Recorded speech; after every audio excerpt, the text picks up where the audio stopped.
on the 9th anniversary of GTA 5, which was yesterday, there was videos posted online that showcase a very early build of GTA 6 that clearly was not meant for the public to see. Now, the leaks themselves do not really give away that much information that we didn't know already. We already knew for many years now that GTA 6 is very likely going to take place in Vice City. However, it is still unprecedented for this information to be released, and more specifically, some of the source code that was posted of GTA 6. Now, Rockstar has a big week ahead of themselves because they need to decide how they're going to respond to this. Now, this is the first time in history that Rockstar has experienced a hack like this, so this is something new for them that they haven't really dealt with before. Now, there's been quite a bit of talk about the possibility of Rockstar canceling GTA 6 entirely. However, my personal prediction is that this was definitely not going to happen. While this leak is definitely not ideal, it by no means really shows the game in its entirety, and most importantly, a lot of the footage is so old and so outdated that when we see the final product, it's actually going to be incredible to compare this to the major improvements that will be made in the final release. So I personally predict that Rockstar will continue ahead with GTA 6 development, and I really hope they do because it would really suck for this to be cancelled all because of one bad actor. Now, the big problem for Rockstar is not really the videos that were leaked, but instead the code that was leaked for GTA 6. Now, I myself am by no means a coder, however, according to what I know, there was some code that was leaked of GTA 6, and this was the actual source code of the game.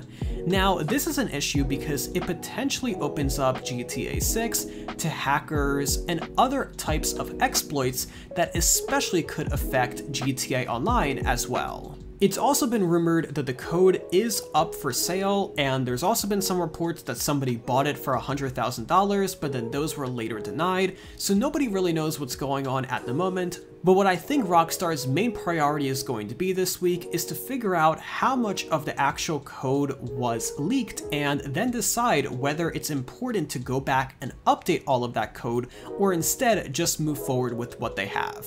Now, this decision is going to have a direct impact on the release timeline for GTA 6.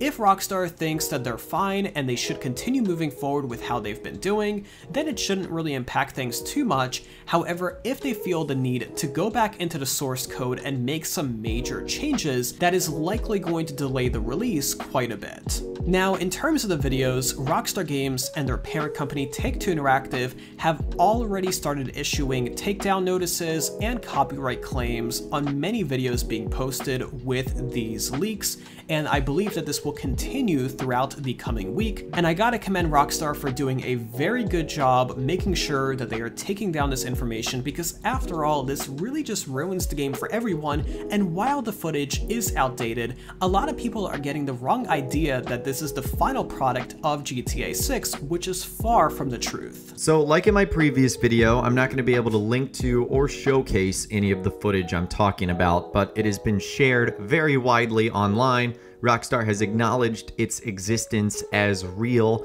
so I want to go ahead and dive into 50 things that I've noticed. At the number 1 spot, we've got our two main characters. We have our male protagonist, Jason, and we have our female protagonist, Lucia. The footage I've seen of Jason, he's a white male who wears kind of like a red backwards cap. Obviously, they're going to have multiple different outfits, and Lucia being a Latina female, we see her in a couple of different outfits, a pair of jeans, and even a dress. Now, one thing that's interesting is Jason, he seems to have a special ability in recognizing valuable loot. There's a scene where he's actually in a store and his ability was activated, and most of the screen became kind of desaturated, like black and white, but a lot of the items in the store were glowing. So I don't know if this gives us any details on Jason's background, that he's a thief from the past or has an eye for valuable loot. I'm kind of thinking like Nathan Drake, something along those lines, but those are our two main characters. They're almost certainly going to have unique abilities. Number 2, it looks like the player is going to be able to carry guns on their backs. Just a little bit of speculation here. I wonder if that only means we get like 2 rifles, 2 pistols per person, like in RDR2. However, it does look like each character has their own individual inventories, but also a shared inventory system too. So for example, when collecting loot, it said Jason assault rifle 1 times, and then it said shared rocket ammo ×5. So it looks like there will be individual inventory and share inventory. It also looks like guns are no longer picked up automatically. There was text on the screen that says press X to pick up assault rifle. So it looks like some weapons are also supported by a strap on the player's back, indicating that you will be able to carry them, so that's kind of cool. It also seems like NPCs and players can hold their guns sideways. That'd be a new feature. In some clips, Jason was holding his rifle sideways and turning it in the air. There's also an NPC that shoots back at Jason. He's holding his pistol sideways, so this could be a cool feature. It also looks like the weapon wheel has been changed too, with more slots for different things, like a duffel bag, medicine, a health kit, body armor. We've seen Rockstar try to make adjustments to the weapon wheel system in GTA Online. It wouldn't be surprising if we see sort of an overhaul when Grand Theft Auto 6 arrives. Gunshots seem to be way more realistic now, imitating sort of a forensic behavior, where it'll move in like the opposite direction of the projectile like it would in reality. There's also new animations like going prone and characters bracing in shootouts, and even an animation called overdose. So I'm assuming that would be for various drugs and whatnot. There's also animations referencing horses and horse riding. This is one of the things that was cut from GTA 5, but obviously very predominant in Red Dead Redemption 2, so it wouldn't be shocking to see that be introduced into the game. The number 10 spot, there is a lot of enterable interiors that I've noticed so far. A lot with beautiful lighting, like the nightclubs. The minimap also adjusts when you enter in interiors. It looks like the normal minimap, but it shows the inside of the building, but yet still showing the roads outside. It's different than GTA 5, where it's just zoomed in on the interior. And there's also open interiors like the motel, metro station, restaurants, pawn shops. The idea of pawn shops is interesting because maybe we'll be able to sell stolen goods, supermarkets, and even references of functional elevators. We'll be talking about more of the locations and the map in a future video, but I wanted to talk about more of the features that I noticed in this one today. It seems like Rockstar are also bringing back a lot of features from RDR2. One of them is the ability to interact with NPCs. There's a menu like RDR2 that pops up and gives you the option to communicate. There's also something called VIRT, which I think is short for virtue, which might kind of behave like the honor system in RDR2. So I like that. The dialogue system and the honor system, those were both great features of RDR2. Just like RDR2, it looks like you'll also have the ability to carry dead bodies on your back. This will just be a useful feature brought back over. And confirming one of the most reputable reports that we received just over a month ago, that the game is going to take place in Vice City and its surrounding areas, well, that is 100% true.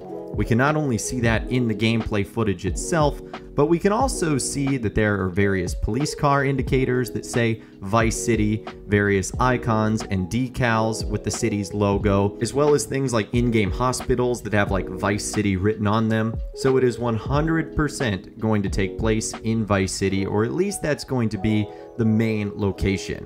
And there's going to be surrounding areas and there's going to be other places for us to explore, but Vice City is going to be the main spot. But one thing I saw on the side on one of the police cars was Port Gellhorn. The only thing I could say this is going to be a parody of is maybe Port Canaveral. Remember that if this is based off of the state of Florida, with Vice City being based on Miami, then we're probably going to see some real life locations, popular destinations that you visited. So I'm thinking that Port Gellhorn is going to be Port Canaveral. There was also another sign that said North Beaches too. So obviously Vice City being very close to water, we know there's going to be a lot of beaches. There was also another body of water, Lake Leonida, and there's also another destination called Monument of Leonida. Now, one thing I do want to mention is that these names are definitely subject to change. In fact, names like this are pretty easy to adjust pretty late on in the development cycle, especially with the way Rockstar has done things in the past. We've seen that not only in GTA 5, but also in Red Dead Redemption 2, so don't be surprised if the names do change ever so slightly. Following that, there's 3 beaches that you'll recognize: Washington Beach, Ocean Beach, and South Beach. These are locations that you probably would have noticed if you played the original GTA Vice City or even the definitive edition of the game. Obviously, Vice City going to be very, very tropical in its setting. Another one that I think I saw was Econfinica, hopefully I'm pronouncing that correctly, as well as Rockridge, Hamlet, Red Hill Forest, Yorktown, and the Bocamar Bridge. So I know we can't really start to get an idea of what the map is going to look like here, but you can tell just based off of some of those, there's obviously going to be beaches, there's going to be ports, there's going to be lakes, there's going to be forests, there's going to be all sorts of spanning bridges, and there's a handful of other different types of biomes that I think we're going to be getting to. For example, one of the locations is actually called the Grass Rivers. I can only assume that is Rockstar's parody of the Everglades, so we're going to get this sort of swampy area, which to me sounds really, really cool. So the Grass Rivers probably going to be a parody of the Everglades.